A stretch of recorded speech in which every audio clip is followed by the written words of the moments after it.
Sorry guys, the hover cam had a moment. Okay, so we've already done the math workshop, and now we're on to the notes, which is called the remainder theorem in synthetic substitution. We're actually going to work this problem first, just using the synthetic substitution that you know and love. For once we don't have to change the sign, we're going to leave the 3 as is, put it in the house. And then let's see, we've got a -7, a 5, and a 9. If we bring that -7 down, -7 times 3, -21, -21 plus 5, -16,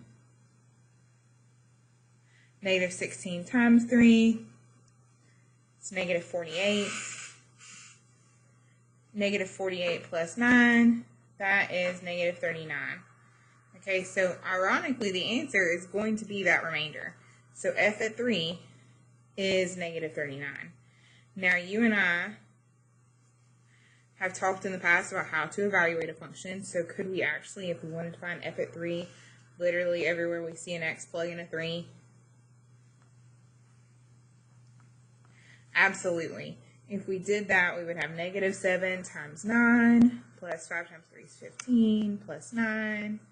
So we'd have -63 plus 24. But guess what? -63 plus 24, it's probably going to give us the same thing. So, and of course I'm like you, and I don't believe in myself, so I've got to get my calculator to prove it.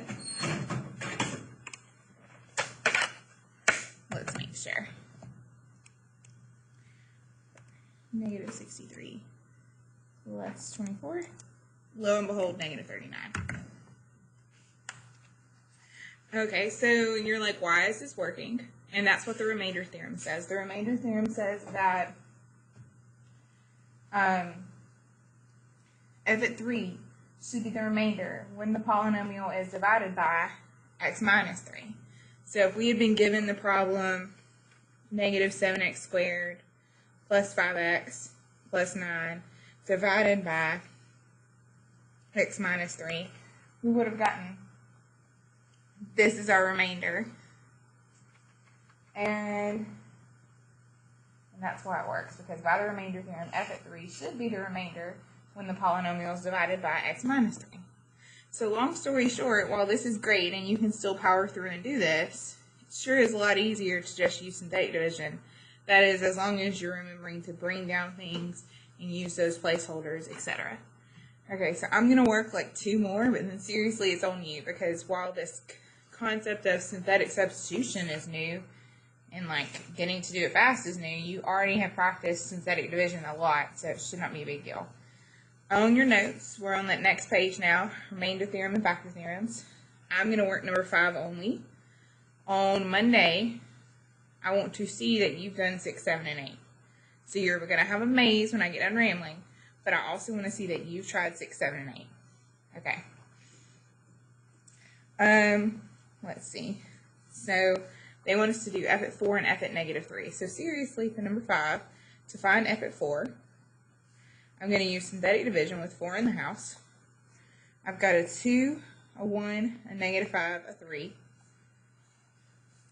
Now I picked a nice one for myself on number 6. Since there's no x squared, should you put in a 0 in the x squared spot to be a placeholder? Absolutely. But thankfully, I don't have to do that. Woohoo!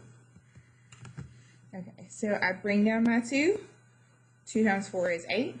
1 plus 8 is 9. 9 times 4 is 36. 36 minus 5 is 31. 31 times 4 is 124. 124 plus 3 is 127. So the answer for f at 4 is what that remainder was, which is 127. So if I want to find f at -3, then let's see, I'm still going to have my house with a -3 in it. Still the leading coefficients, 2, 1, -5, 3. Bring down my 2. 2 times -3, -6.